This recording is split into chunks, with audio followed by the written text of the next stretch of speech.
Hello friends, welcome back to my channel. তো কেমন আছো সবাই? আশা করি খুব ভালো আছো, আর আমিও ভালো আছি। এখন ঘড়িতে বাজে প্রায় 7টা 15 মতো, আর এর মধ্যে কিন্তু আমি স্নান টান করে একদম ফুললি রেডি হয়ে নিয়েছি। তো চলো এবার মোটামুটি দৈনন্দিন জীবনের কাজকর্মে লেগে পড়া যাক। তো এখন যাব হচ্ছে রান্নাঘরে। আগেই কিন্তু স্নান করার আগেই কিন্তু ছেলে স্কুলে গেছে, তোমাদের দাদাভাই ওকে দিতে গেছে, আর ঠিক সেই সময় কিন্তু চাটা খেয়ে নিয়েছি। তো ও স্কুল থেকে ফেরার আগে কিছুটা কাজ গুছিয়ে নেব। এখন এই যে বাড়িতে কাজ হচ্ছে, ওই মিস্ত্রিরা আসছে, ওদেরকেই চাটা দেবো এইসব।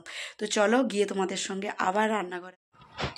তো চলে এলাম হচ্ছে রান্নাঘরে, আর রান্নাঘরে এসেই প্রথম কাজ হলো ওই যে মিস্ত্রি দাদারা কাজ করছে, ওদেরকেই চা দিব। আর ওদেরকে চা দিব বলে তড়িঘড়ি করে তোমাদের দাদাভাইকে বললাম দুধটা নিয়ে আসতে। অ্যাকচুয়ালি আমাদের বাড়িতে দুধটা কিন্তু অন্য একজনের বাড়ি থেকে কেনা হয়। তো ও দুধটা নিয়ে আসার পরে আমি কিন্তু একদম দুধ ফোটানোর মতো সময় নেই, কারণ ওরা প্রায় মিনিট 10 আগে কাজে লেগে গেছে, তাই জন্য কাঁচা দুধ দিয়েই চা বসিয়ে দিলাম। আর ঝটপট করে আমি চা বসিয়ে দিলাম। আজকে হচ্ছে 4জন মিস্ত্রি দাদারা এসছে, আর 4জনের জন্য 4 কাপ চা করব। তাই আমি চটজলদি কিন্তু চা এদিকে বসিয়ে নিচ্ছি। আর ওই যে কথাই বলে না, অনেকেরই যে মেয়েদের তোমরা বাড়িতে থেকে কী এমন করো। সত্যিই কিন্তু আমরা বাড়িতে থেকে কী এমন করি, দিন শেষে কাজ গুছিয়ে এলে মনে হয় না রাতের ঘুমটাও চলে যাবে, আরও হয়তো কোথাও কিছু বাকি থেকে গেল। আর সত্যি বলতে কি, যখন একদম ভোর সেই 5:30-6টা থেকে উঠে টুকিটাকি কাজকর্মে লেগে পড়া যায়, তার মধ্যে আবার চলে 12টা অবধি কন্টিনিউ, তখন আর শরীর পারমিট করে না। তো এর মধ্যে আমার চা হয়ে গেল, বাবুর জন্য দুধটাও ফুটিয়ে নিলাম, ও স্কুল থেকে এলে খাবে। আর এদিকে দেখতেই পাচ্ছ কাজ হচ্ছে।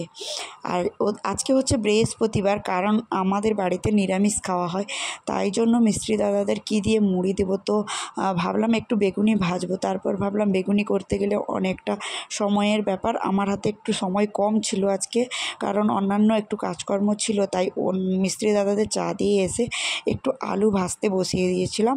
আলু ভাজা, চানাচুর, শশা টশা ইত্যাদি কিছু দিয়ে মুড়ি দিয়ে দিব, বাড়িতে একটু মিষ্টি ছিল। তারপরে সবজিগুলো ফ্রিজ থেকে বার করে নিয়ে এসেছি। তো ভাবলাম না রান্নার কাজটাও একটু এগিয়ে নেওয়া যাক।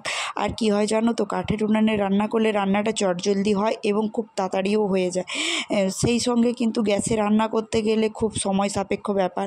বুঝতেই পারছো, বাড়িতে আমরা 4জন, তারপরে ওনারা আবার 4জন, মানে মিস্ত্রি দাদারা ভাত মুড়ি সব কিছুই খায়। তাই জন্য এইদিকে মাকে বললাম যে তুমি সবজিগুলো কেটে দাও, আমি এদিকে তাড়াতাড়ি করে করব, কারণ বাবু স্কুল থেকে এলে ওকে খেতে দেওয়া, আমি নিজে খাবো। তারপরে হচ্ছে ওর সমস্ত কিছু ড্রেস চেঞ্জ করানো, বই খাতা চেক করা, আবার স্নান করানো, আবার ওকে স্নানের পরে ওর টুকিটাকি কাজকর্ম থাকে, ওগুলো নিয়ে বসা। আমার হাতে সময় কম, তুমি করে দাও। তো মা একটা বঁটি নিয়ে সবজি কাটছিল, আর একটা বঁটি নিয়ে আমিও সবজিটা কাটতে বসে গেছিলাম। আর আগেই তোমরা দেখতে পেলে, যেহেতু আজকে বৃহস্পতিবার তাই মুগ ডাল হবে, নিরামিষে তো ডালই হবে, সেই জন্য কিন্তু আমি মুগটা ভেজে নিয়েছিলাম, তারপরে একটু একটু করে রান্না করলাম। আর রান্না শেষে খাওয়া দাওয়া করে কিন্তু ঘুমিয়ে পড়েছিলাম। এই যে ঘুম থেকে উঠে বিকেলে একটু বাইরে বসছি, ভীষণ শরীরটা ক্লান্ত লাগছে। কি জানি কেন ঘুম থেকে উঠলে মনটাও একটু খারাপ লাগে, গা হাত ম্যাচ ম্যাচ করে।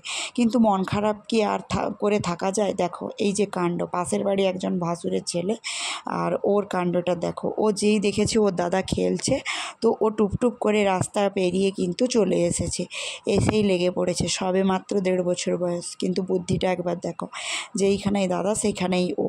মোটামুটি খুংসুটি করতেই হবে, আর ওর সঙ্গে খেলতেই হবে, না হলে চিৎকার চেঁচামেচি করতে থাকবে। তো আমিও মজা করে ওর সঙ্গে একটু ক্রিকেট খেলছিলাম। তারপরে কিন্তু ওরা নিজেরাও 2 ভাই মিলে খেলছিল, আর আমি এখন ওদেরকে ব্যাট নিয়ে ঠোকাঠুকি করছিল, বললাম যে ভাইকে লেগে যাবে। তো ওরা এখন এই যে বাইরের চাতালে বসে খেলছে, আর আমি এখন ওদের পাহারা দিচ্ছি। আর ওদের দেখে বেশ মজা পাচ্ছি, আনন্দ করছি। এদের দেখে না সত্যিই মন খারাপ করে থাকার কোনো উপায় নেই। তো আজকের ভিডিওটা এই পর্যন্ত, দেখা হচ্ছে নেক্সট একটা ভিডিওতে। ভালো লাগলে সবাই লাইক কমেন্ট শেয়ার করো প্লিজ। টাটা।